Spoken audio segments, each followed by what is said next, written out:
Lockdown 3.0 शुरू हो चुका है और इसमें सबसे ज्यादा जो तस्वीरें वायरल हो रही हैं वो हैं शराब की दुकानों के बाहर लगी लंबी लंबी लाइनों की। किस्सा आपको जरूर याद होगा, एक शख्स ने 52,000 रुपए की शराब खरीदी और जो रिसीट थी उसकी फोटो खींच करके सोशल नेटवर्किंग साइट के ऊपर डाल दी। बड़ी वायरल हुई ये फोटो। लोगों ने कहा कि इतना उतावला था ये शख्स की 52,481 रुपए की दारू इसने खरीद ली और इस तरह से अपनी हिस्सेदारी निभाई अर्थव्यवस्था को मजबूत करने में। अब देखिए, 52,000 की दारू खरीदना, अगर इसे आप चौंकाने वाला मान रहे थे और ये चौंकाने वाली खबर आपके लिए थी, तो मैं बताऊं एक दूसरा शख्स भी अब सामने आ चुका है जिसने ये पहले वाले शख्स को बिल्कुल ही मात दे दिया, क्योंकि इसने एक बार में जो दारू खरीदी है उसका जो बिल बना है वो है 95,347 रुपए का, मतलब लाख रुपए से बस कुछ ही कम। अब ये फोटो सोशल नेटवर्किंग साइट के ऊपर बड़ी वायरल हो रही है।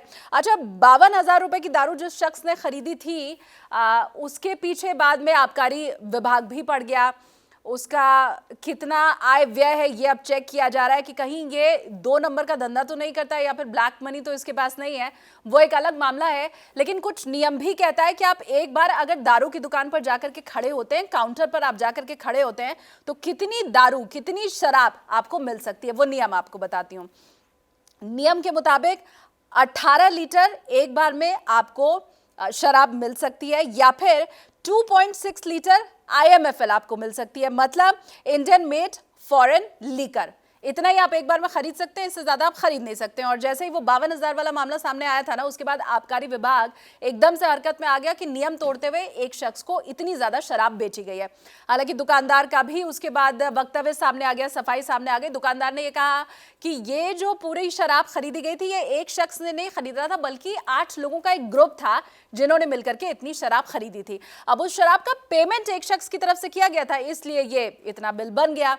तो दुकानदार का ये कहना था कि मैंने कोई भी नियम कानून नहीं तोड़ा है। जो नियम कहता है कि काउंटर पर अगर कोई आकर के खड़ा हो तो जितनी शराब मिलनी चाहिए उस हिसाब से ही मैंने बेचा है। बस गलती इतनी हो गई कि मैंने एक ही बिल बना दिया, क्योंकि पेमेंट किसी एक शख्स की तरफ से किया जा रहा था।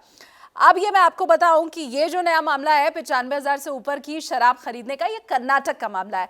कर्नाटक के बेंगलुरु में डॉलर्स कॉलोनी है जहां के शख्स ने ये शराब खरीदी है।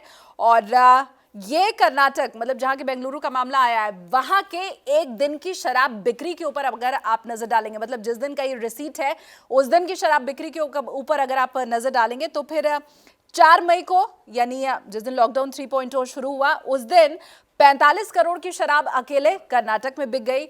ये उत्तराखंड और उत्तर प्रदेश के आंकड़ों से थोड़ा कम है, उत्तर प्रदेश के आंकड़ों से। इसके अलावा 8.5 लाख लीटर की इस दिन शराब की बिक्री यहां पर हुई है, बियर की बिक्री यहां पर हुई है। और IMFL, जैसे मैंने पहले आपको कहा था, इंडियन मेड फॉरेन लीकर, इसकी बिक्री एक दिन के अंदर 3.9 लाख लीटर की कर्नाटक के अंदर हो गई।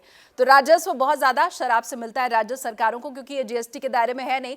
अपने अपने हिसाब से राज्य सरकारें इसके ऊपर टैक्स वसूल सकती हैं। जैसे दिल्ली में हमने देखा कि 100 रुपए की शराब पे अब 70 रुपए आपको टैक्स देना पड़ेगा, क्योंकि 70% यहाँ पर अतिरिक्त टैक्स वसूला जा रहा है। तो ये अब पूरा मामला है। ये भी आपको बता दूं कि वो जो 52,000 रुपए की शराब खरीदने वाले जो भाई साहब थे, उनके ऊपर भी अभी फिलहाल ED कार्रवाई कर रहा है। और अब ये जो तकरीबन 1 लाख, उससे कुछ कम कीमत की शराब जिन्होंने खरीदी है, अब उनके ऊपर भी शिकंजा कसा जाएगा और ये देखा जाएगा कि इन्होंने जहां से शराब खरीदी उन्होंने तो नियम का उल्लंघन नहीं किया, और इनके पास इतनी रकम आई कहां से। अपडेट आगे आपको जरूर देंगे। कुछ कह रहा है कमेंट सेक्शन में कहिए। वीडियो पसंद आया हो तो लाइक कीजिए, चैनल सब्सक्राइब कीजिए।